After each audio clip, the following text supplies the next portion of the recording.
Welcome to our full syllabus channel. Uh, Today I am going to discuss about the elimination reaction, and I have already covered addition reactions of alkene and alkyne, and you can say I can cover alkene, alkane, and alkyne in our previous video, and that too addition reaction also.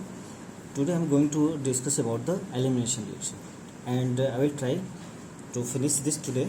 Okay, so let's start elimination reaction. Simply it is just opposite of the addition reactions. आप addition reactions में क्या करते थे, alkene होता था, alkene किस में बदल जाता था, आपका एल्कीन बदल जाता था एल्केन में. मतलब क्या होता था कि कोई भी चीज़ इस पर जुड़ती थी तो double bond will change into the single bond. या अगर एल्काइन रहता था, बिकॉज मैंने आपको एल्काइन भी कवर कराया हुआ है, एल्काइन होता था तो एल्काइन चेंज हो जाता था डबल बॉन्ड में. ठीक, तो इसका मतलब कि addition reaction is simply adding of any two molecule across the double bond और triple bond is known as the addition reaction. अब वहीं से क्या होगा कि removal of any two molecule from single bonded carbon to form double bonded और from double bonded carbon to form triple bonded is known as elimination reaction. Elimination में simply remove out. ठीक है, तो एलिमिनेशन का मतलब क्या होता है, रिमूव होना is simply is known as elimination reaction. तो यू कैन से इजली कि it is just opposite of the addition reactions. वहाँ से डबल बॉन्ड से सिंगल बॉन्ड में बनता था, ये single bond will change into the double bond. Okay, now simply this is the removal of the group.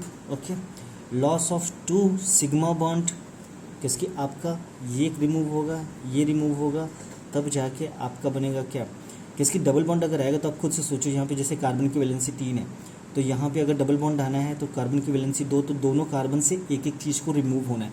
तो loss of 2 sigma bond, because ये this one is the single bonded compounds, तो आपका single bond का group ये निकल के जाएगा, ये ग्रुप निकल के जाएगा, तो ये loss of 2 sigma bond and gain of 1 pi bond. एक सिग्मा बॉन्ड तो ऑलरेडी था ये सिंगल वाला, एंड आपको एक पाई बॉन्ड और मिल जाएगा.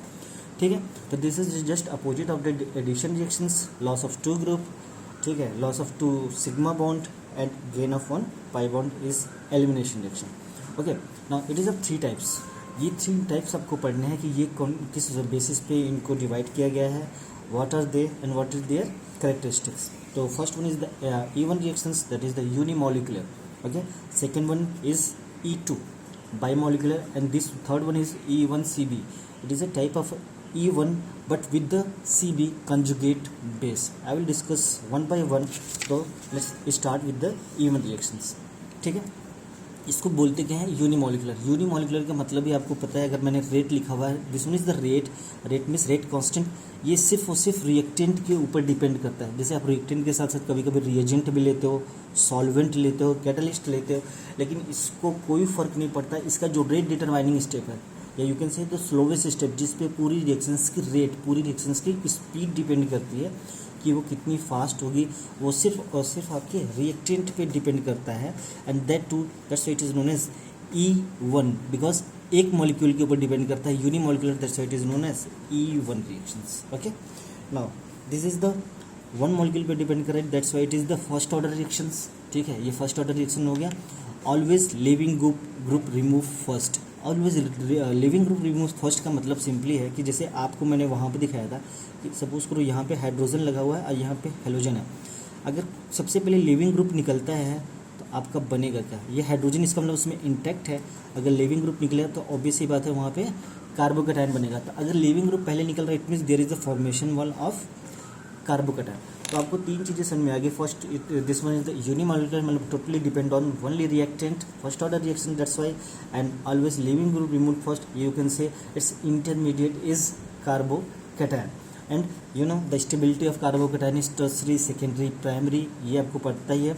कार्बोकैटायन की एक बहुत खास बात ये भी होती है कि it is a electron deficient species, and जहाँ भी रहेगा वो अपनी स्टेबिलिटी के लिए रीअरेंजमेंट करता ही करता है. ठीक है, ये मैंने आपको पहले भी बता चुका हूँ, प्रीवियस वीडियो में भी. I have discuss all this things. ठीक है, now see the mechanism of this one.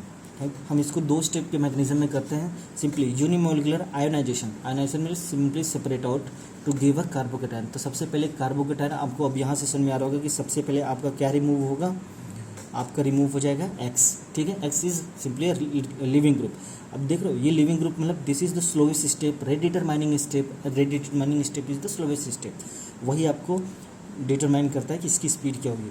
अब देखो ये सिंपली ये डिटरमाइनिंग स्टेप किसके ऊपर डिपेंड कर रहा है, सिर्फ इसके ऊपर। यहाँ पे कोई रिएजेंट नहीं है, कोई कैटलिस्ट नहीं है, सिर्फ आपका क्या है, सबस्ट्रेट है, ये यू कैन से रिएक्टेंट है।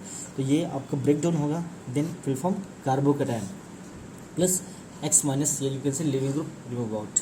नाउ द सेकंड स्टेप क्या होगा, deprotonation. Now this is the important step, लेकिन ये रेट डिटरमाइनिंग स्टेप नहीं है, आपका रेट यही डिटरमाइन कर रहा है, बिकॉज दिस इज इक्विलिब्रियम। अब देख रहे हो, तो ये पीछे जा रहा है, इसलिए ये वैसे भी स्लो है। रेट डिटरमाइनिंग स्टेप है कि जैसे इसमें चेंज होगा इधर जाने की कोशिश करेगा। Now deprotonation by weak base, ये सबसे इंपॉर्टेंट इसलिए मैं बता रहा हूँ कि इसकी आप इसी बेसिस पे E1 E2 and E1 CB को आप करेक्टराइज कर सकते हो या उनको सेपरेट आउट कर सकते हो कि what is this weak base.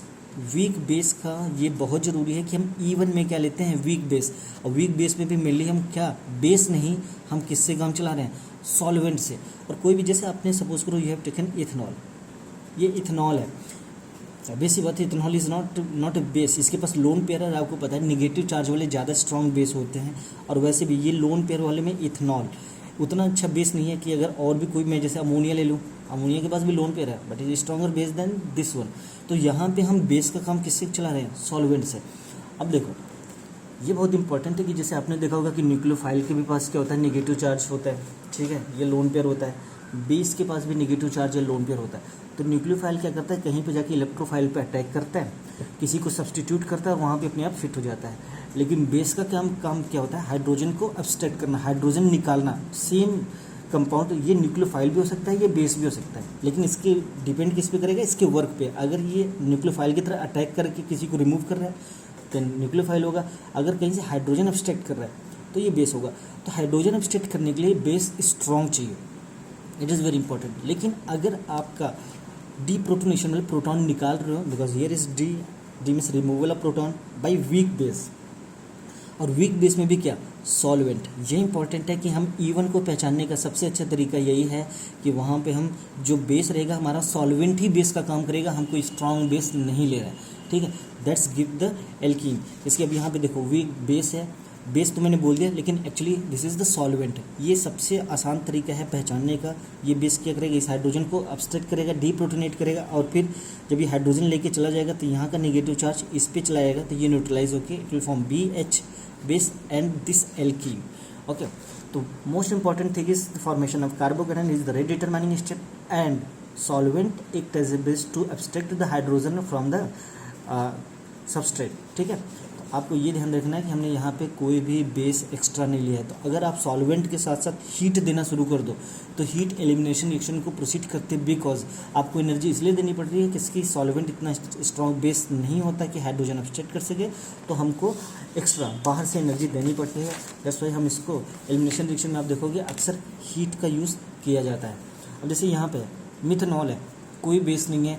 अब आपने देखा सबसे पहले स्टेप क्या होगा, formation of the carbocation, Br negative निकल गया। फर्स्ट स्टेप, सेकंड स्टेप में क्या होगा, ये फास्ट स्टेप होगी, that's why this one is the rate determining step, और ये यूनिमोलिकुलर इसलिए कि सिर्फ इस पर डिपेंड कर रहा है, ठीक। इसमें क्या होगा, ये मिथेनॉल ने क्या किया, यहाँ से हाइड्रोजन अब्स्ट्रैक्ट करेगा, चाहिए यहाँ से कर ले चाहे यहाँ से कर ले, बात सेम है, because they are the symmetrical one. तो हाइड्रोजन अब्स्ट्रैक्ट करके फॉर्म दिस एल्कीन, ओके। लेकिन यहाँ पे अगेन कोई बेस नहीं, solvent act as a base, और आपका ये निकल जाएगा CH3OH, और ये रिमूव आउट होके it will form this one, okay. तो आपका इस तरह से मैकेनिज्म चलेगा। अब जो कंपटीशन होता है वो S1 और E1 में होता है, किसकी दोनों में क्या करते हैं, हम ये लेते हैं, ठीक है। बस एक डिफरेंस होता है कि हम कभी कभी S1 में आपको टेम्परेचर नहीं दिखेगा, लेकिन फिर भी अब E1 है तो सॉरी टेम्परेचर अपनी हीट दिया हुआ है, तो इसका मतलब कि प्रोडक्ट E1 तो बनेगा ही बनेगा, ठीक है। यहाँ पे भी आप ले रहे हो बेस ले रहे हो। अब देखो यहीं पे ये सेम मॉलिक्यूल का दो रोल हो जाएगा। सबसे पहले कार्बोकैटायन बनेगा, कार्बोकैटायन आपने बना लिया, किसके, S1 हो चाहे E1 हो, दोनों में इंटरमीडिएट क्या बनता है, कार्बोकैटायन। अब मैंने आपको सब्सटीट्यूशन न्यूक्लियोफिलिक नहीं पढ़ाया हुआ है SN1 SN2, तो इसलिए मैं इसमें बहुत ज़्यादा डिटेल में नहीं जाऊँगा, लेकिन थोड़ी बहुत चीज़ें बता दूंगा जो आपको एलिमिनेशन में हेल्प करेगा। S1 and N1 and E1 दोनों में क्या इंटरमीडिएट बनते हैं, कार्बोकैटायन। नाउ दिस कार्बोकैटायन आपको बनने के बाद सपोज करो you have this carbocation, okay. अब यहाँ पे इसको दो रोल मिला हुआ है, एक तो ये क्या कर सकता है यहाँ पे, ठीक है, यहाँ पे जाए और अटैक करके ये जुड़ जाए, तो यही तो होता है न्यूक्लियोफाइल, बिकॉज अब यहाँ पे इसने न्यूक्लियोफाइल का काम किया, यहाँ पे जाके अटैच हो गया और निकल गया, ठीक है, ओके। तो ये क्या होगा, SN1 किसकी सिर्फ और सिर्फ कोई इसने हाइड्रोजन एब्स्ट्रैक्ट नहीं किया है। लेकिन अगर यहीं पे ये यहाँ से हाइड्रोजन एब्स्ट्रैक्ट करके डबल बॉन्ड ला दे तो क्या कहलाएगा, E1। ठीक है, तो ये दोनों का काम कर रहा है, एक तो न्यूक्लियोफाइल का भी काम कर रहा है SN1 के केस में, इसलिए इसका नाम है सब्स्टिट्यूट न्यूक्लियोफिलिक, बिकॉज ये न्यूक्लियोफाइल का काम कर रहा है तो SN1 देगा। लेकिन अगर यहीं पे बेस का काम करने लगे, किसके अगर हाइड्रोजन एब्स्ट्रैक्ट कर ले तो डबल बॉन्ड आ जाएगा, तो यहाँ पे किसका काम करेगा, E1 का। लेकिन सबसे इम्पॉर्टेंट थिंग ये है कि अगर आपका सिर्फ बेस दिया हुआ है इस तरह का है तो हमेशा S1 is major then the E1, हमेशा S1 प्रोडक्ट मेजर बनेगा, E1 माइनर बनेगा। और सिंपल सा रीज़न यही है, क्यों, किसकी ये अच्छा न्यूक्लियोफाइल हो सकता है, अच्छा स्ट्रॉन्ग बेस नहीं है, तो ये हाइड्रोजन एब्स्ट्रैक्ट करने में इसको क्या होगा, प्रॉब्लम होगा, कि इसके हाइड्रोजन एब्स्ट्रैक्ट करना आसान नहीं है, CH बॉन्ड को तोड़ना आसान नहीं है, तो उसके लिए स्ट्रॉन्ग बेस की जरूरत पड़ती है। तो ऑब्वियस ही बात है, ये अटैक करना इसके लिए आसान होगा, ना कि हाइड्रोजन एब्स्ट्रैक्ट करना। तो मेजर कौन सा बनेगा, जहाँ पे अटैक करके बनाएगा, ये माइनर प्रोडक्ट बनेगा। इसमें कोई बहुत बड़ी रॉकेट साइंस नहीं है, सिंपली आपका स्ट्रॉन्ग बेस नहीं है, इसलिए ये एलिमिनेशन प्रोडक्ट माइनर बनाएगा, मेजर ये बनाएगा। ठीक, बट ध्यान रखना S1 is always major with compare to the E1, always S1 product will be dominant over E1 in case of alkyl halide. Okay, now यहाँ से भी मैं सिंपली आपको कर रहा हूँ, यहाँ पे क्या हो जाएगा, आपका ये बन जाएगा। ठीक, उसके बाद ये न्यूक्लियोफाइल अटैक करेगा, न्यूक्लियोफाइल अटैक करेगा तो एक तो प्रोडक्ट आपका यहीं से, ठीक है, और बन के ये बन जाएगा, this is the S1 product. और एक क्या करेगा, यहाँ पे CH3 है, H, तो ये हाइड्रोजन निकाल देगा, तो यहाँ पे आपको ये प्रोडक्ट मिलेगा, elimination product, S1 product, this one be the major product. ठीक है, basically in both case intermediate is carbocation, यहाँ पे मैं आपको बता चुका हूँ, carbocation unstability of carbocation is tertiary secondary in primary. Solvent, यहाँ पे मैं बेस की बात नहीं कर रहा हूँ, सॉल्वेंट एक एज ए न्यूक्लियोफाइल, ठीक है, नॉट बेस, बेस का काम करते हैं, मैं ये नहीं कर रहा हूँ नॉट बेस, तो इसलिए मतलब उतना अच्छे से नहीं काम करते, that's why S1 is preferred over the E1 reactions.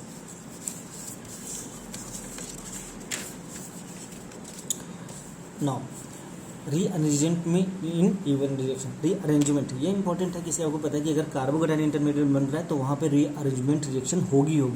इसकी कार्बोकेटाइन क्या होता है, रीअरेंजमेंट करके अपने आप को सबसे मोस्ट स्टेबल फॉर्म में लेके आता है।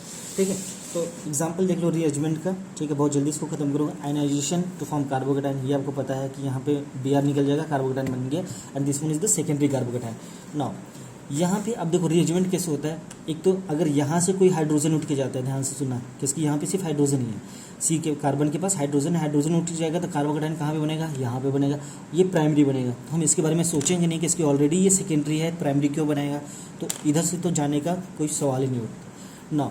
अब हम इधर से बात करते हैं, इधर भी आपको दो डिफरेंट टाइप के ग्रुप हैं, एक ये दोनों CH3 बोथ आर सेम, एक ये हाइड्रोजन।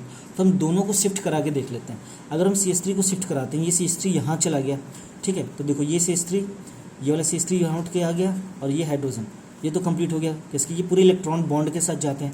तो यहाँ से जब CH3 गया तो यहाँ पे बचेगा CH, CH3, तो ये भी पहले ही ये सेकेंडरी था, और हाइड्रोजन के मिथाइल CH3 शिफ्ट, इसको बोलते हैं 1,2 मिथाइल शिफ्ट, मतलब पहले से दूसरे से पहले पे जाना, ठीक है ना। तो 1,2 मिथाइल शिफ्ट, तो इसमें देखो यहाँ भी सेकेंडरी था, शिफ्ट होने से पहले भी और बाद में भी सेकेंडरी है, तो इसका भी कोई मतलब नहीं बनता। तो हम यहाँ पे 1,2 मिथाइल शिफ्ट को डिस्कार्ड करते हैं। नाउ चाहिए कर लो, will be the same. Now this one, ठीक है, इसमें क्या करेंगे, यहाँ से देखो हाइड्रोजन जैसे ट्रांसफर किया, तो हाइड्रोजन जाने के बाद क्या हुआ, हाइड्रोजन यहाँ पे गया, तो अब यहाँ पे CH3, ये क्या बन गया, टर्सरी। तो अब ये क्या है, पहले वाले से स्ट्रॉन्ग हुआ या नहीं हुआ, किसकी, ये सेकेंडरी था और ये क्या है, टर्सरी। तो आपका कौन सा शिफ्ट होगा, हाइड्रोजन शिफ्ट होगा, या से हाइड्राइड शिफ्ट। हाइड्राइड शिफ्ट किसको कहते हैं, जब हाइड्रोजन नेगेटिव चार्ज के साथ शिफ्ट होता है तो हाइड्राइड, इसको क्या कहते हैं, प्रोटोनेटेड या प्रोटॉन, ये प्रोटॉन, ये हाइड्राइड, ध्यान रखना है, this is also act as a very strong base. तो ये हाइड्राइड शिफ्ट होता है, मतलब हाइड्रोजन अपने निगेटिव चार्ज के साथ शिफ्ट होता है, तभी तो ये पॉजिटिव चार्ज जाके न्यूट्रलाइज होता है, ठीक है। तो ये बोलते हैं 1H शिफ्ट या 1,2 हाइड्रोजन शिफ्ट या हाइड्राइड शिफ्ट, ठीक। ये मोर स्टेबल हो गया। उसके बाद देखो, अब आपका बेस है, और बेस का सॉल्वेंट है मिथेनॉल, आपने इथेनॉल लिया हुआ है। अब इसके पास पॉसिबिलिटी है दो टाइप से हाइड्रोजन निकालने की। हाइड्रोजन के यहाँ से भी निकाल सकता है, डबल बॉन्ड आ जाएगा, या हाइड्रोजन यहाँ से निकाल सकता है, डबल बॉन्ड आ जाएगा। अब आपको देखना है, सपोज करो मैंने हाइड्रोजन कहाँ से निकाल लिया, यहाँ से निकालता हूँ। अगर मैं यहाँ से हाइड्रोजन निकालता हूँ तो देखो CH3, ठीक है, उसके बाद ये जाएगा, ये डबल बॉन्ड यहाँ पे, ये CH3 इधर, ये वाला CH3 नीचे, और ये पूरा CH3 ये, एक तो ये बन गया। दूसरा हाइड्रोजन अगर यहाँ से निकालूंगा तो ये बनेगा CH3 CH2 C double bond CH2 और ये। ठीक, ध्यान देने वाली बात है, आपने एक इस साइड से निकाला तो ये बना, एक इस साइड से निकाला तो ये बना। अब देखो डबल बॉन्ड के जस्ट बाद वाले कार्बन को क्या बोलते हो आप? Allyl carbon. ये एलाइल कार्बन है। डबल बॉन्ड के जस्ट बाद वाले कार्बन तो ये एलाइल कार्बन है, ये एलाइल कार्बन। तो अगर एलाइल कार्बन है तो हाइड्रोजन एलाइल कितने हुए? 3 6 3 9, तो तीनों अल्फा कार्बन, जैसे यहाँ से अल्फा अल्फा अल्फा, या यू कैन से allyl hydrogen will be the same. तो ये क्या हो जाएगा? 9 अल्फा हाइड्रोजन। यहाँ पे देखो कितने, इसके साथ ये डबल बॉन्ड 3 ये और 2 ये, 5 अल्फा हाइड्रोजन। तो आपने हाइपर कंजुगेशन में पढ़ा होगा कि जैसे पॉजिटिव चार्ज के जस्ट बगल में अल्फा कार्बन पे अल्फा कार्बन के पास जितने हाइड्रोजन होते हैं उतना ज़्यादा उसका हाइपर कंजुगेशन स्ट्रक्चर होता है, और जितना ज़्यादा किसी का हाइपर कंजुगेशन स्ट्रक्चर होता है उतना ही ज़्यादा मॉलिक्यूल क्या होता है? स्टेबल होता है। तो अगर मैं बात करूँ, stability is directly proportional to the number of allylic hydrogen, carbon hydrogen, या you can say alpha hydrogen. तो जिसके पास जितना ज़्यादा अल्फा हाइड्रोजन होगा वो उतना ज़्यादा स्टेबल होगा, because due to the hyperconjugation. अब यहाँ पे देखो एलाइलिक का मतलब बताया था, डबल बॉन्ड के जस्ट बगल वाला कार्बन को ही एलाइलिक कार्बन बोलते हैं। ये एलाइलिक कार्बन हो गया, ठीक है ना, मतलब इस कार्बन से अटैच जो कोई ग्रुप लगा होगा that is the allylic carbon. ठीक, तो ये 3 हाइड्रोजन, यहाँ पे 3 हाइड्रोजन, यहाँ पे 3 हाइड्रोजन, तो इसके पास 9 अल्फा हाइड्रोजन है, इसके पास 5 है। तो दोनों में से ज़्यादा किसके पास है? इसके पास है। तो स्टेबल कौन होगा? Stability directly proportional to the number of allylic hydrogen due to the hyperconjugation. तो this one is more stable than the this one. तो दोनों प्रोडक्ट बनेंगे, लेकिन स्टेबल कौन सा होगा? ये होगा। ठीक है, एक क्वेश्चन अरेंजमेंट को और बता देता हूँ। एक तो मैंने आपको यहाँ पे बता दिया कि हाइड्राइड शिफ्ट या वो शिफ्ट कैसे करके मोर स्टेबल बनाओगे, and the second one is what, अगर आपका रिंग है तो सबसे पहले एक कार्बोकेटाइन बनेगा, और मैंने बोला था इसमें रिंग एक्सपेंशन भी होता है, ये भी इसका बहुत ही बड़ा इंपॉर्टेंट रोल है कार्बोकेटाइन में। तो रिंग एक्सपेंशन का मतलब इसके जस्ट बगल वाला डबल बॉन्ड क्या करेगा? 2 इलेक्ट्रॉन है, ये इस तरह से मूव कर जाएगा। अगर मूव करेगा तो देखो पॉजिटिव चार्ज यहाँ पे आ जाएगा जहाँ से इलेक्ट्रॉन गया है, और ये बॉन्ड तो हट जाएगा। तो ये यही होगा कि ये बॉन्ड CH2 था ये, और यहाँ पे चला गया, ये पॉजिटिव चार्ज यहाँ पे आ गया। ठीक, अब आपने मिथेनॉल लिया हुआ है, तो अगर मिथेनॉल सिंपली अटैक कर देगा तो क्या बन जाएगा? SN1 product. और अगर मिथेनॉल ने क्या किया, इस पर पॉजिटिव चार्ज है, या यहाँ से हाइड्रोजन एब्स्ट्रैक्ट कर ले, तो ये प्रोडक्ट बन जाएगा। तो ये आपका एलिमिनेशन प्रोडक्ट, ये आपका SN1 प्रोडक्ट। तो दोनों में से मेजर कौन होगा ये आपको पता है। ठीक, तो this is all about the arrangement of reactions. ये 3 रिएक्शंस मैं दे रहा हूँ, आप ट्राई करना खुद से। यहाँ पे सबसे पहले कार्बोकेटाइन होगा, फिर बनेगा, ये आप देखना। लेकिन अगेन देख लो, कार्बोकेटाइन बन रहा है तो रिंग एक्सपेंशन भी होगी, जैसे पिछली केस में हुआ था।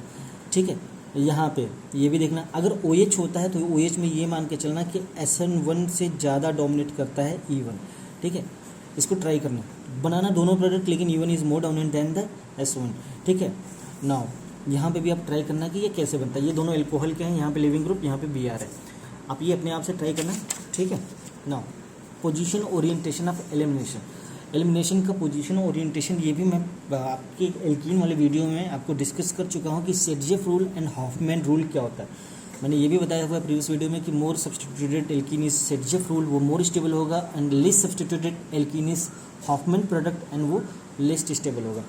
बट चलो मैं यहाँ पे एक बार आपको ये सेटजेफ रूल एक्चुअली एल्कीन के लिए ही ज़्यादा यूज़ किया जाता है, वहाँ पे मैंने एल्कीन की रिएक्शंस कराई थी, इसलिए आपको बता दिया था। मोर सब्सटीट्यूटेड एल्कीन प्रीडोमिनेंट, ये कौन कहता है? सेटजेफ रूल कहते हैं। ठीक, यहाँ से आप समझ सकते हो ये वही रीज़न है जो मैंने यहाँ पे बताया था कि यहाँ पे देखो एल्कीन सबसे ज़्यादा सब्सटीट्यूटेड है बिकॉज ऑफ अल्फा हाइड्रोजन है। यहाँ पे लेस सब्सटीट्यूटेड का मतलब हाइड्रोजन की जगह कोई और ग्रुप लगा हो जिसके पास हाइड्रोजन हो इस तरह से। तो यहाँ पे देखो 3 ग्रुप लगे हुए हैं, यहाँ पे कितने? इस वाले के साथ तो सिर्फ हाइड्रोजन है, सिर्फ 2 ही ग्रुप लगे हुए हैं। ठीक है, ये मत देखना कि ये लंबी चेन है, नो, इस कार्बन पे तो सिर्फ 2 ही ग्रुप लगे हुए हैं, उसके बाद चाहे बड़ी कितनी लंबी हो। तो मोर substituted alkene is more preferred because of the alpha hydrogen. तो ये इसको कह सकते हो सेटजेफ प्रोडक्ट होगा, ये हॉफमैन प्रोडक्ट होगा। ये मैं डिस्कस कर चुका हूँ, लेकिन दोबारा से बता देता हूँ। अगेन देखो, ये हाइड्रोजन था, आपकी पॉसिबिलिटी जो पिछले में बताया, यहाँ से हाइड्रोजन निकालेगा तो ये प्रोडक्ट बनाएगा, यहाँ से हाइड्रोजन निकालेगा तो ये प्रोडक्ट बनाएगा। कितने अल्फा हाइड्रोजन है? 9 अल्फा हाइड्रोजन। यहाँ पे कितने हैं? 5 alpha hydrogen. That's why this one is more stable than the this one, and ये बोला जाएगा सेटजेफ प्रोडक्ट, और इसको बोलोगे आप हॉफमैन प्रोडक्ट। ये अब मेरे पहले वाले वीडियोस में देख लेना, एल्कीन वाले में आपको सिंपली पता चल जाएगा कि मैं वहाँ पे क्या डिस्कस किया था। Stability order of alkene. अब आपको पता है कि जितना ज़्यादा सब्सटीट्यूशन होगा जो उतना ज़्यादा अल्फा हाइड्रोजन होगा उतना ज़्यादा स्टेबल होगा। तो अब स्टेबिलिटी ऑर्डर देख लो, यहाँ पे देख लो 4 है, 12 alpha hydrogen, clear, more stable. 9 alpha hydrogen, ये अल्फा हाइड्रोजन नहीं है, एलाइलिक हाइड्रोजन की बनी बात की। एलाइलिक हाइड्रोजन मतलब कि डबल बॉन्ड के कार्बन के साथ अटैच हाइड्रोजन हो, इसको विनाइल हाइड्रोजन बोलोगे। This is not the allyl hydrogen. Allyl मतलब कार्बन डबल बॉन्ड के जस्ट बाद वाले कार्बन के साथ अटैच्ड हाइड्रोजन, तो ये 9 होगा। ये यहाँ पे कोई नहीं है, यहाँ पे कितना है, 6 होगा। अब इन देखो इसमें से ये क्या है, ये है सेम चीज़ मैंने बनाया हुआ है। This one is the CH3 double bond CH3 sorry CH double bond CH, ये CH3 मतलब ये ट्रांस है, ये CH3 नीचे, ये ट्रांस है और ये सिस है। तो trans is more stable than the cis one, दोनों में कार्बन और हाइड्रोजन सेम है, लेकिन ट्रांस ज़्यादा स्टेबल है सिस से। इस पर भी क्वेश्चन आता है किसके, आपको लगेगा कि आप कौन सा बनाओ, तो जहाँ पे ट्रांस बन रहा होगा that will be more stable. यहाँ पे देख लो क्या होगा, 3 अल्फा हाइड्रोजन, उसके बाद यहाँ पे कोई अल्फा हाइड्रोजन नहीं है, तो सबसे ज़्यादा स्टेबल ये जितना ज़्यादा अल्फा हाइड्रोजन उतना ज़्यादा वो स्टेबल कंपाउंड बनाएगा। ठीक ना, सिटजेफ वर्सेस हॉफमैन, ये मैंने बता ही दिया है। मोर substituted alkene more stable, less substituted alkene less stable, ये बताता है हॉफमैन के बारे में, ये बताता है सिटजेफ के बारे में। ठीक, जैसे आपका यहाँ पे देख लो क्या होगा, ब्रोमीन निकलेगा तो आपका सबसे पहले क्या बन जाएगा, कार्बोकेटाइन। ठीक, कार्बोकेटाइन बने। अब यहाँ पे मैं अब इससे मत कंफ्यूज होना कि मैंने E1 और SN1 यहाँ पे नहीं बता रहा हूँ, अब मैं एलिमिनेशन के बारे में बता रहा हूँ। तो अब सिर्फ एलिमिनेशन पे फोकस करो कि एलिमिनेशन में भी प्रोडक्ट कौन कौन से बन सकते हैं। यहाँ पे एक आपका बन गया, ठीक, कार्बोकेटाइन। अब ये क्या कर सकते हैं, इसके पास देखो ये कार्बोकेटाइन है, एक तो ये पॉसिबिलिटी है, और दूसरी पॉसिबिलिटी क्या है इसके पास, ये हाइड्रोजन, ये हाइड्रोजन। तो अगर इन दोनों में से किसी से हाइड्रोजन निकालता है तो एल्कीन कहाँ बनेगा, ये बनेगा। अब देखो इस पर कितने सब्स्टिट्यूशन है, 1 CH2, एक ये 3 है, और यहाँ से अगर हाइड्रोजन निकालता है तो ये तो CH2 ही हुआ, तो 2 है। तो अल्फा हाइड्रोजन किसके पास हुआ ज़्यादा, इसके पास। यहाँ सब्स्टिट्यूशन भी देख लो, एल्कीन ग्रुप है, ये है, ये है, तो 3 सब्स्टिट्यूशन। ठीक है, और अल्फा हाइड्रोजन की बात करूँ तो यहाँ 3, यहाँ 2, यहाँ 2, 3 2 5 2 7 7 एलाइलिक अल्फा हाइड्रोजन। यहाँ पे कितने हैं, 2 2 4 4 अल्फा हाइड्रोजन। तो आपको समझ में आ गया होगा कि कौन ज़्यादा स्टेबल होगा। तो ये होगा रेजियो आइसोमर। ये भी मैं आपके एल्कीन वाले वीडियो में बता चुका हूँ कि रेजियो आइसोमर में 2 प्रोडक्ट बनते हैं, एक मेजर बनता है, एक माइनर बनता है। और मेजर वाला सेटजेफ होगा because it has a 7 alpha hydrogen, Hopman वाला माइनर होगा, लेस सब्स्टिट्यूटेड वाला because it has a 4 alpha hydrogen. ठीक है, ये सारी चीज़ें मैं बता चुका हूँ, और ये आप दोबारा से देखोगे तो बहुत आसानी से समझ में आ जाएगा कि ऐसा क्यों हो रहा है ना। ये आप खुद से ट्राई करना, यहाँ पे भी आपको समझ में आ रहा है कि एक दिखाएगा कि यहाँ से निकाल दिया डबल बॉन्ड, 1 2 3 4 यहाँ पे नहीं निकल सकता तो यहाँ से निकालेगा, ये आप खुद से ट्राई करना है। ठीक है ना, तो this is all about your S1 E1 reaction. उसमें मैंने आपको बताया सिंपली क्या यूनिमोलिकुलर होता है, डिपेंड सिर्फ रिएक्टेंट पे करता है। ठीक है, S1 एंड E1 में डोमिनेंट कौन करता है, S1 SN1, बिकॉज वहाँ पे क्या होता है कि हम स्ट्रॉन्ग बेस नहीं लेते। बेस का काम कौन करता है, बेस का काम आपका करता है सॉल्वेंट। ठीक है, तो प्रोडक्ट बनता है, प्रोडक्ट सेटजेफ भी बन सकता है, हॉफमैन भी बन सकता है, but Saytzeff is more dominant than the Hofmann, और इंटरमीडिएट वहाँ पे बनता है कार्बोकेटाइन। ठीक है, this is all about your Saytzeff product, sorry E1 reactions. अब चलते हैं second order elimination, that is the E2 reactions. E2 reactions का मतलब मैंने वो भी बताया था, this is the bimolecular. Bimolecular मतलब ये दोनों पे डिपेंड करता है, इसका रेट इस तरह से डिपेंड करता है, रेट इज इक्वल टू आपका रिएक्टेंट एंड बेस जो आप लोगे। सबसे इंपॉर्टेंट थिंग यहाँ पे मैं आपको बता दूँ, फिर बताता हूँ, कंसल्टेड मैकेनिज्म होगा। यहाँ पे कार्बोकेटाइन इंटरमीडिएट नहीं बनेगा। कंसल्टेड मैकेनिज्म मीन्स कि bond breaking and bond making takes place simultaneously, transition state बनेगा। यहाँ पे कोई भी कार्बोकेटाइन कार्बोनाइन टाइप इंटरमीडिएट नहीं बनेगा, ये सिंगल स्टेप में होता है। हर कंसल्टेड मैकेनिज्म सिंगल स्टेप में होगी, और यहाँ पे सॉल्वेंट का रोल नहीं है। इट इज़ वेरी इंपॉर्टेंट, पहचानोगे कैसे E1 और E2 है, एलिमिनेशन ही होना है, डबल बॉन्ड ही बनना है, लेकिन strong base. It is very important कि यहाँ पे हमने क्या लिया, स्ट्रॉन्ग बेस। वहाँ पे हमारा सॉल्वेंट ही बेस का काम कर रहा था। तो अगर E2 होता है तो आप समझ सकते हो कि डोमिनेट कौन करेगा, E2 ओवर SN2। ठीक, बिकॉज यहाँ पे स्ट्रॉन्ग बेस ले रहे हैं। चलो ये दोनों E2 और SN2 ये भी जान लो, ये दोनों का इंटरमीडिएट क्या होता है, ट्रांजिशन स्टेट होता है। जैसे वहाँ पे होता था SN1 एंड E1 में दोनों का इंटरमीडिएट कार्बोकेटायन, यहाँ पे दोनों का इंटरमीडिएट ट्रांजिशन स्टेट। लेकिन स्ट्रॉन्ग बेस ले रहे हैं तो वहाँ पे E1 और SN में प्रीफर कौन करता था, S1 ओवर E1। यहाँ पे स्ट्रॉन्ग बेस लेने के कारण SN2 से ज़्यादा कौन करेगा, E2। यही सारी चीज़ें हैं जिससे क्वेश्चन आपसे पूछे जाते हैं। जब मैं आपको SN1 SN2 कराऊंगा तो आपको ज़्यादा अच्छे से समझ में आएगा, ठीक है ना। देखो यहाँ पे आपका क्या है, ये आपका कंपाउंड है, ये आपका लिविंग ग्रुप है, ये हाइड्रोजन है। अब देखो यहाँ पे बेस का काम कर रहा है, नेगेटिव चार्ज वाला आया अटैक कर सकता है, अटैक करेगा तो ये बॉन्ड यहाँ पे जाएगा, ये इधर रिमूव आउट हो जाएगा। एक तो ये पॉसिबिलिटी है। ऊपर से पॉसिबिलिटी ये है कि यही वाला अटैक करे यहाँ पे और इसको निकाल दे। मतलब अब देखो यहाँ पे क्या कर रहा है, अगर ये CH3O नेगेटिव इस वाले रूट से अटैक करे यहाँ पे और ब्रोमीन निकाल दे, मतलब न्यूक्लियोफिलिक सब्स्टिट्यूशन रिएक्शन। लेकिन ध्यान देना कि यहाँ पे ब्रोमीन भी लगा हुआ है, ठीक है, CH3 ग्रुप भी लगा हुआ है, H भी लगा हुआ है। आके अटैक करना और निकालना ये हिंडर्ड हो जाएगा, इसके लिए इतना आसान नहीं है। रेदर देन अब ये कंपाउंड के रेदर देन क्या होना, एक हाइड्रोजन पे अटैक करना, उसको निकाल के लेके जाना, ठीक। तो इसीलिए क्या होता है कि ये अब आपको समझ में आ रहा है कि डोमिनेंट E2 क्यों करता है, SN1 क्यों नहीं करता। किसकी यहाँ पे ये हिंडर्ड ग्रुप, एक तो ब्रोमीन लगा हुआ है, आके अटैक करना, निकालना नहीं। किसकी हाइड्रोजन तो पास में होगा, बॉन्ड के ऊपर अटैक करना, इसको निकालना is too tough as compare to the, यहाँ से हाइड्रोजन एब्स्ट्रैक्ट करके इस ब्रोमीन को निकाल देना। तो यहाँ से हाइड्रोजन एब्स्ट्रैक्ट होगा, ब्रोमीन निकल जाएगा, we will get this one, ठीक है, हमें ये मिलेगा। और दिस इज एल्कीन। और ये देखो दोनों के ऊपर डिपेंड कर रहा है, किसकी बेस का बहुत इंपॉर्टेंट रोल है। तो ये एक तो रिएक्टेंट के ऊपर भी अटेंड कर रहा है और ऊपर से बेस के ऊपर भी, यू कैन से दोनों के ऊपर डिपेंड कर रहा है। That's why it is by molecular, ठीक है। तो सेकेंड ऑर्डर रिएक्शन हो गई है। कंसर्टेड मैकेनिज्म ये दिखाऊंगा कैसे सिंगल स्टेप में कंसर्टेड मैकेनिज्म होते हैं। स्ट्रॉन्ग बेस का रोल आपको समझ में आ गया। यहाँ पे मैंने मिथेनॉल नहीं लिखा है, this one is the strong base, ठीक। नाउ यहाँ पे देखो कंसर्टेड मैग्नीशियम कैसे काम करता है। आपका बेस लिया, हाइड्रोजन एब्स्ट्रैक्ट किया, ये बॉन्ड यहाँ पे शिफ्ट होगा, ये X निकल जाएगा। अब देखो मैंने बोला था कंसर्टेड मतलब bond breaking making takes place simultaneously. देखो यहाँ से बॉन्ड, ये बॉन्ड को टूटना है, ठीक है, और ये बॉन्ड टूटना है।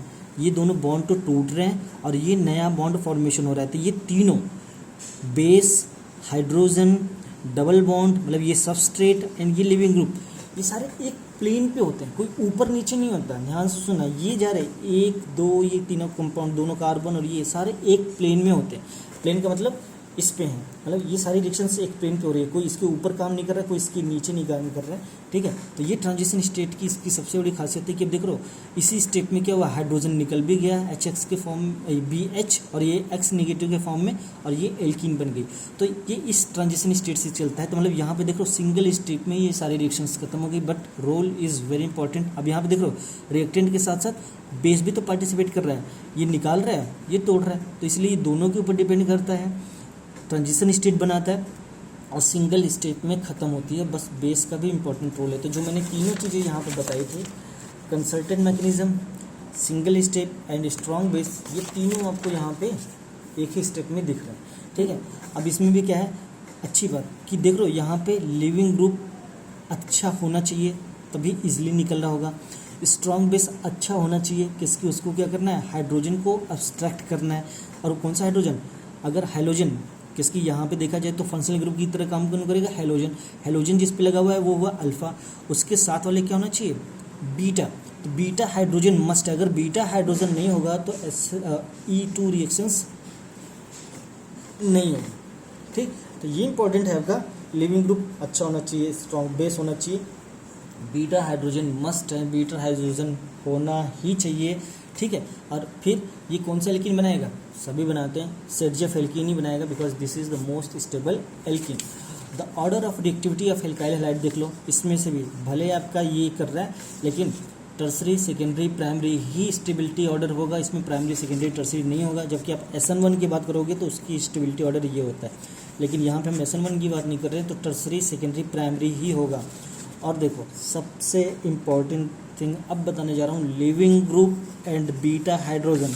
ये लिविंग ग्रुप और ये बीटा हाइड्रोजन दोनों एंटी पेरी प्लेनर होने चाहिए। एंटी पेरी प्लेनर का मतलब इन दोनों के बीच में 180 डिग्री टाइप्स डिफरेंस देख रहे हो इन दोनों के बीच में, मतलब दोनों अपोजिट डायरेक्शन में होने चाहिए। जैसे हाइड्रोजन यहाँ होगा तो ये रिएक्शंस नहीं होगी, ये बहुत इंपॉर्टेंट है, ठीक है। ये इसलिए मैंने इसको रेड में लिखा हुआ है कि आप ये ध्यान देना कि leaving group and beta hydrogen anti periplanar for E2 reaction. Anti periplanar मतलब दोनों एक दूसरे के अपोजिट होने चाहिए, और दैट टू भी बीटा हाइड्रोजन, अल्फा हाइड्रोजन नहीं, beta hydrogen anti periplanar with strong base, ठीक।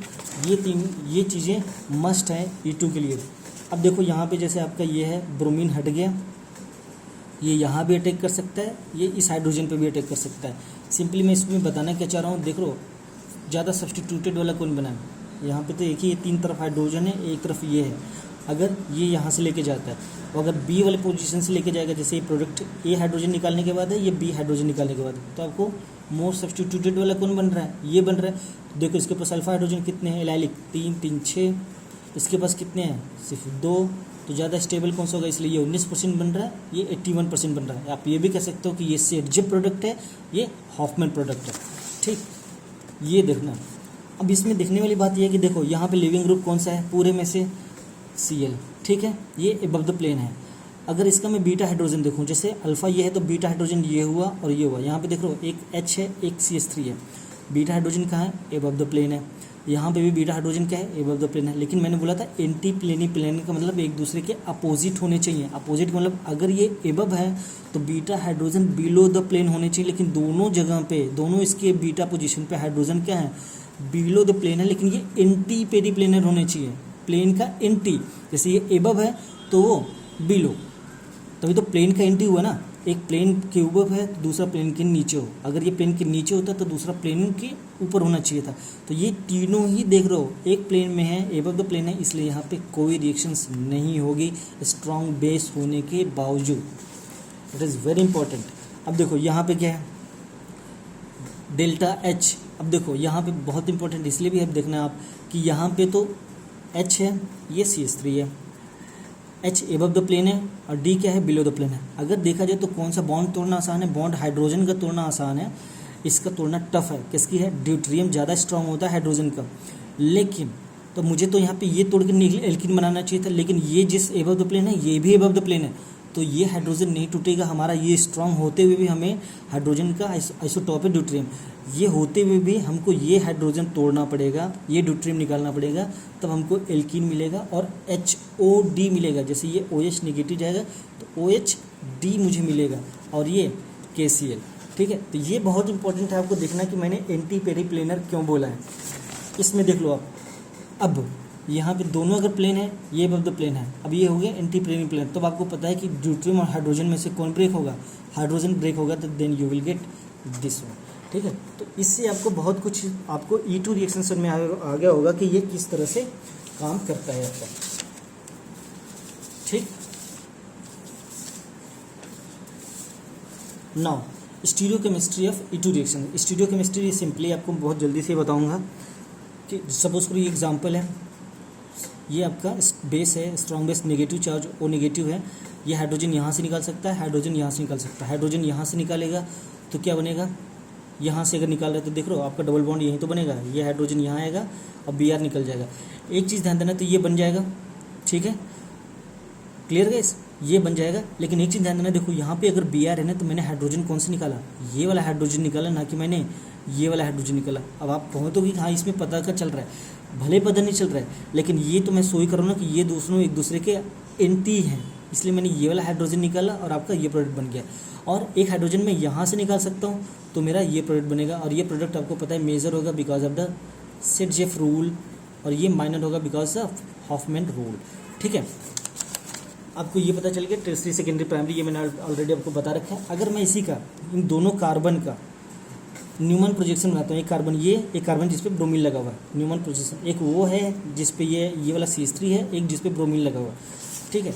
देखना, या कोई से भी हम दो कार्बन की अगर बनाते हैं तो एक पे तो देखो ये हो गया HRR, ये हो गया RRX, एक पे हेलोजन लगा हुआ है, एक पे हमारा बीटा हाइड्रोजन वाला, ये मैंने दोनों का बना लिया।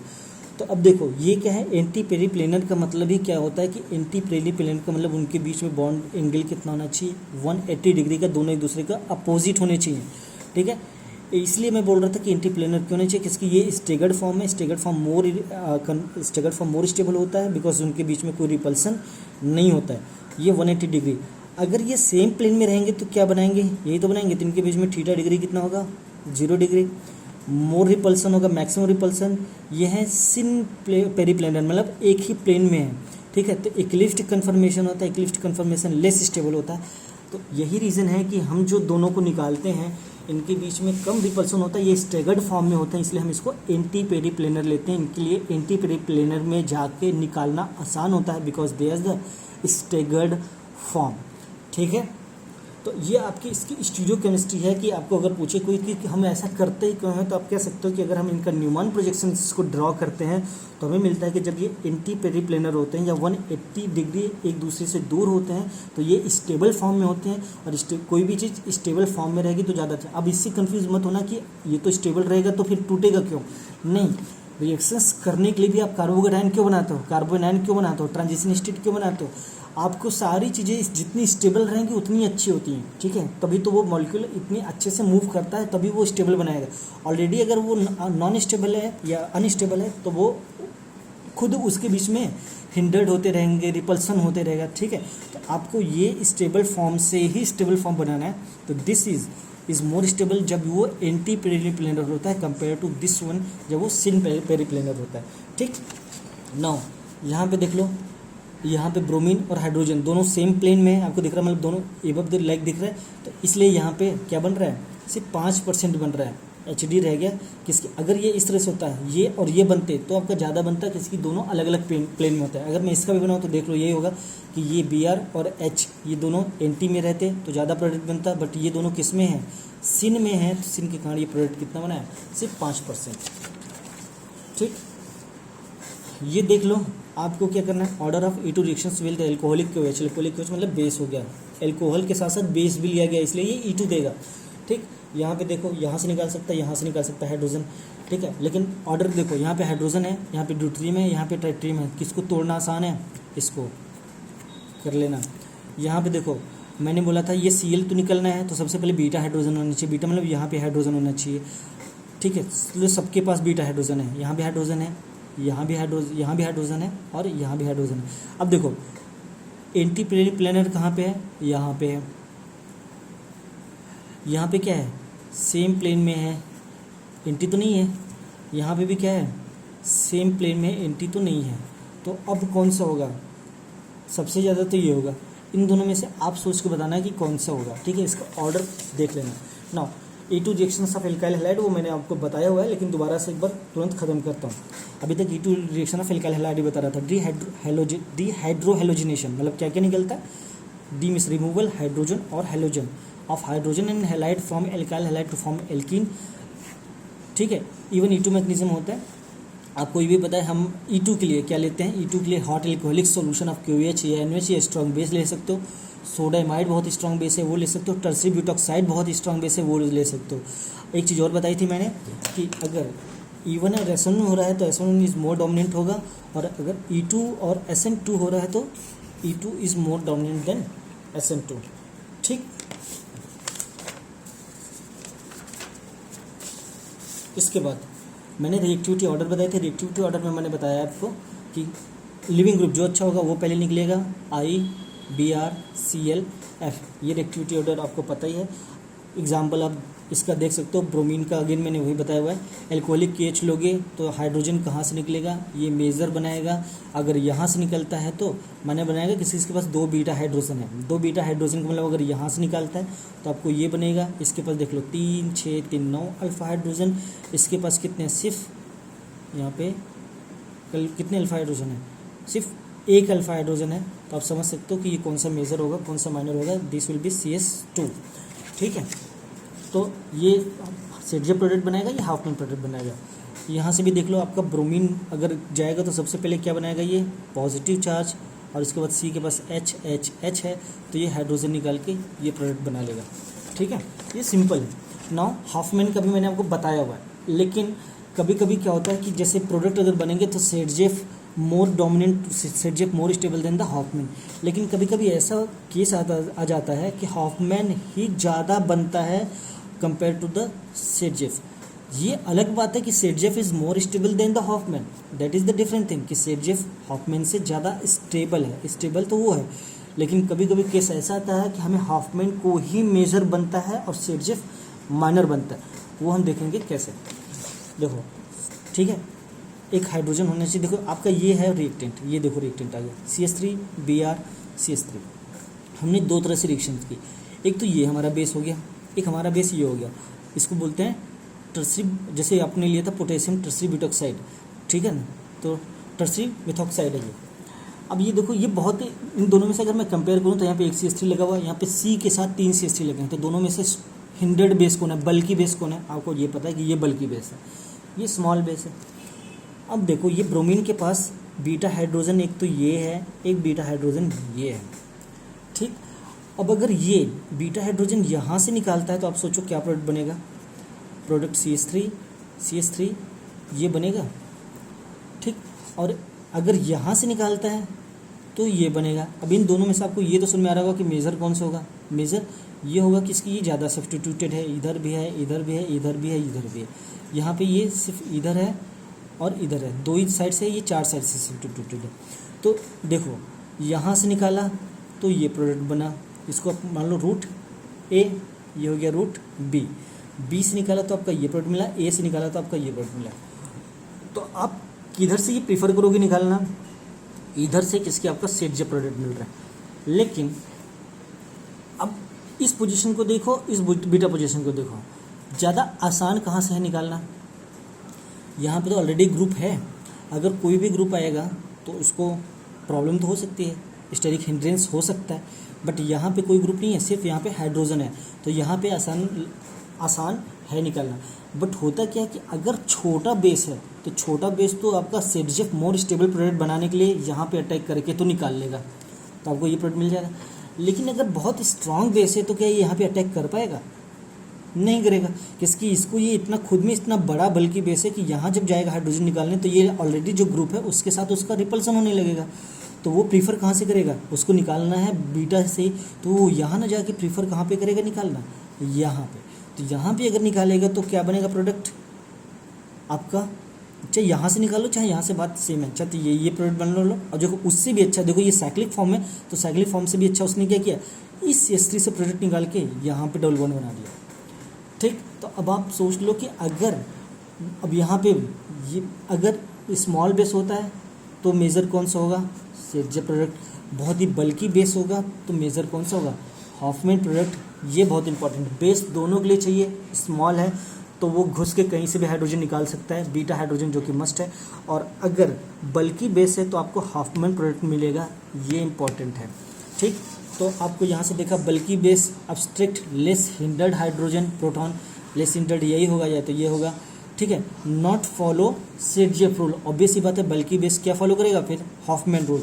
जैसे एग्जांपल ये है तो ये बीटा हाइड्रोजन इसका यहाँ पे है, लेकिन यहाँ पे ऑलरेडी ग्रुप लगा हुआ है तो वो यहाँ से नहीं निकाल के बीटा हाइड्रोजन कहाँ से निकालेगा, इस वाली CH2 से। तो एल्कीन डबल बॉन्ड कहाँ पे आएगा, यहाँ पे आएगा। तो देखो एक तो ये जो बन रहा है अगर यहाँ से निकालता तो ये बनेगा 28%, यहाँ से निकाला तो ये बना जो आपका 72%। तो यह सेटजेफ प्रोडक्ट, यह है हॉफमैन प्रोडक्ट। यहाँ पे हॉफमैन प्रोडक्ट ज़्यादा बना है कि इसके आपका बेस क्या है, हिंडर्ड है। ये बहुत इंपॉर्टेंट है, इसको भी आप ध्यान से देख लेना। मैं यहाँ पे थोड़ा सा ब्रीफ कर देता हूँ। बल्कि बेस रहेगा तो प्राइमरी हाइड्रोजन ज़्यादा प्रीफर करेगा सेकेंडरी हाइड्रोजन। सेकेंडरी हाइड्रोजन का मतलब वो बल्कि हाइड्रोजन हो गया। जैसे यहाँ पे है आपका ये सेकेंडरी हाइड्रोजन है, ये प्राइमरी हाइड्रोजन है, ये आपका सेकेंडरी हाइड्रोजन है, ये और ये प्राइमरी हाइड्रोजन है। तो आप यहीं से समझ जाओगे बल्कि बेस रहेगा तो prefer primary hydrogen compare to the secondary, मतलब जो लेस हिंडर्ड रहेगा उसको प्रीफर करेगा और बनाएगा क्या, हॉफमैन प्रोडक्ट। स्मॉल बेस क्या करेगा, टर्सरी को ज़्यादा प्रीफर करेगा, देन सेकेंडरी को, देन प्राइमरी को, बनाएगा सेटजेफ प्रोडक्ट। अब बल्कि बेस क्या देख रहे हो, ब्यूटॉक्साइड तो मैंने बता ही दिया था, यह है ट्राईथाइलमीन, ठीक है ना, ये है डाइपिया डाइसोप्रोपाइल इथाइलमीन, ठीक है, ये है। तो ये देख लो नाइट्रोजन के साथ ऑक्सीजन के साथ जब बल्कि ग्रुप लगे रहे तो ये किसको प्रीफर करेगा, इस वाले को प्रोडक्ट क्या बनेगा, हॉफमैन। स्मॉल बेस जैसे CH3O नेगेटिव, KOH, C2H5, ये यार स्मॉल बेस, और ये किसको प्रीफर करेंगे, सेटजेफ को, ठीक। तो अब अगर E1 E2 को मैं कंपेयर करूं तो E1 में काइनेटिक्स क्या होती थी, फर्स्ट ऑर्डर होता था, इसमें दोनों के ऊपर डिपेंड करता था, इसमें ओरिएंटेशन दोनों सेट प्रोडक्ट बनाते हैं प्रिफरली। इसमें स्टीरियोकेमिस्ट्री कोई स्पेसिफिक नहीं थी, लेकिन इसमें क्या था कि दोनों ट्रांजिशन स्टेट में तो सारे पेरीप्लेनर होने चाहिए, and beta hydrogen and leaving group must be anti periplanar. ये इंपॉर्टेंट है इसके लिए। अब E1 E2 को अगर मैं समराइज़ करूँ तो E1 में उन्होंने बताया था कि 2 स्टेप में होती है, कार्बोकेटाइन इंटरमीडिएट बनता है, यूनिमोलिकुलर होता है और उसमें सॉल्वेंट ही बेस का काम करता है। SN1 E1 में कंपटीशन में SN1 मेजर प्रोडक्ट बनाता है, E1 माइनर बनाता है। E2 में क्या था, दोनों के ऊपर डिपेंड करता है, बेस पे और न्यूक्लियोफाइल सबस्ट्रेट पे। बेस स्ट्रॉन्ग होना चाहिए, इसलिए सेकेंड ऑर्डर रिएक्शन है। इसमें ट्रांजिशन स्टेट बनता है, सिंगल स्टेप में होती है, कंसर्टेड मैकेनिज्म होती है, और लिविंग ग्रुप और बीटा हाइड्रोजन दोनों एंटी पेरीप्लेनर होने चाहिए, अपोजिट प्लेन में होने चाहिए। ठीक, इसमें सेटजेफ हॉफमैन, सबसे बड़ी बात स्ट्रॉन्ग बेस होना चाहिए। उसके बाद सेटजेफ हॉफमैन प्रोडक्ट में से सेटजेफ ज़्यादा प्रीडोमिनेंट करता है हॉफमैन से, लेकिन कभी कभी हॉफमैन ही ज़्यादा मेजर बनाता है तब जब आपका बेस बहुत ही ज़्यादा बल्की हो, किसकी बल्की बेस आपका हाइड्रोजन वहीं सब्सट्रेट करेगा जहाँ से लेस स्टैंडर्ड होगा। तो this is all about your E1 and E2। अब देखो स्टेबिलिटी ऑर्डर में देखें तो सबसे पहले बेंजाइलिक, टर्सरी बेंजाइलिक सबसे ज़्यादा स्टेबल कार्बोकेटाइन बनाता है। देन टर्सरी एलाइलिक, बेंजाइलिक का मतलब आपका इस तरह से हुआ, ठीक है, ये कार्बोकेटाइन, ये टर्सरी बेंजाइलिक हुआ। उसके बाद टर्सरी एलाइलिक क्या हुआ, ये अगर कार्बोकेटाइन डबल बॉन्ड के बाद वाले कार्बन पर अगर कार्बोकेटाइन, ये टर्सरी सबसे ज़्यादा होगा टर्सरी बेंजाइलिक, उसके बराबर है, इक्विवेलेंट है टर्सरी एलाइलिक। उसके बाद secondary benzylic like this one, एक हाइड्रोजन के साथ। उसके बाद टर्सरी एलाइलिक सेम, एक आप यहाँ पे H लगा दोगे। उसके बाद फिर टर्सरी के बाद, टर्सरी मतलब ये, उसके बाद तब बेंजाइलिक होता है दिस वन, तब एलाइलिक, उसके बाद तब सेकेंडरी एंड तब विनाइलिक। ये कार्बोकेटाइन का याद रख लेना कि ये कार्बोकेटाइन की स्टेबिलिटी में बहुत ज़्यादा जरूरी होता है कि कौन सा ज़्यादा स्टेबल होता है रेंज में। अब देखो SN1 किसको फॉलो करता है, SN1 फॉलो करता है प्राइमरी, सबसे ज़्यादा जाता है, अच्छे से रिएक्शन देता है, then secondary, then tertiary alkyl halide. E2 में टर्सरी सेकेंडरी प्राइमरी आपने देखा, किसकी E2 में मैंने बताया था टर्सरी सेकेंडरी प्राइमरी। SN1 में कार्बोकेटाइन बनता है, इन दोनों में तो कार्बोकेटाइन बनता है, और कार्बोकेटाइन जहाँ भी बनेगा टर्सरी सेकेंडरी प्राइमरी दोनों में कार्बोकेटाइन बनता है। इन दोनों में ट्रांजिशन स्टेट बनता है, लेकिन ट्रांजिशन स्टेट में भी E2 प्रीफर करता है टर्सरी सेकेंडरी प्राइमरी को, और SN2 प्रीफर करता है प्राइमरी सेकेंडरी टर्सरी को। ठीक है, this is all about your E1 and E2। The last one is E1CB में क्या होता है, ये देखो E1 प्लस कंजुगेट बेस। ठीक, इसमें मैं कुछ चीज़ें आपको बता देता हूँ, उसके बाद शुरू करता हूँ। इसमें इंटरमीडिएट जो बनता है वो बनता है कार्बो एनायन इंटरमीडिएट, ये भी इंपॉर्टेंट है। कार्बो एनायन का मतलब आपने देखा E1 में क्या बन रहा था, कार्बोकेटाइन, E2 में बन रहा था ट्रांजिशन स्टेट, एंड E1CB में बन रहा है कार्बो एनायन इंटरमीडिएट। ठीक, ये है यूनिमोलिकुलर, भी ये भी होता है with respect to the conjugate base. Unimolecular मतलब ये भी सिर्फ सबस्ट्रेट के ऊपर ही डिपेंड करता है। और इसमें सबसे इंपॉर्टेंट चीज़ जो दोनों में नहीं थी वो बहुत ज़रूरी है, वो ये है presence of poor leaving group. इसको पहचानने का सबसे अच्छा तरीका यही है कि पुअर लिविंग ग्रुप होना चाहिए। जैसे फ्लोरीन, OH अच्छा ग्रुप नहीं होता, H2O अच्छा ग्रुप लिविंग ग्रुप होता है। तो ये दोनों जहाँ लगे एलिमिनेशन करा रहे हो तो आप आंख बंद करके ये एक बार सोच सकते हो कि क्या हो रहा है। और रेजोनेंस स्टेबलाइज कार्बन आयन मतलब कार्बन के ऊपर नेगेटिव चार्ज, ये रेजोनेंस स्टेबलाइज होना चाहिए, वो भी बता देता हूँ। एक एग्जांपल से मैं इसको क्लियर करता हूँ। जैसे आपके पास क्या है, CH2F। अब आपको पता है कि यहाँ पे लिविंग ग्रुप क्या है, F, वो अच्छा लिविंग ग्रुप नहीं होता। इसका बीटा हाइड्रोजन देखो, प्रोडक्ट आगे क्या बन रहा है वो देखो। मैंने लिया C2H5OD, C2H5OH भी ले सकता था, OD सिर्फ किस लिए लिया है वो देख लो। ये सिर्फ क्या किया है, इस इथेनॉल का हाइड्रोजन हटा के ड्यूट्रियम जोड़ दिया। अब ड्यूट्रियम क्या करता है, ड्यूट्रियम यहाँ पे ध्यान देना कि आपका ड्यूट्रियम प्रोडक्ट में कहाँ पे आ गया, बीटा हाइड्रोजन हट के ड्यूट्रियम आ गया।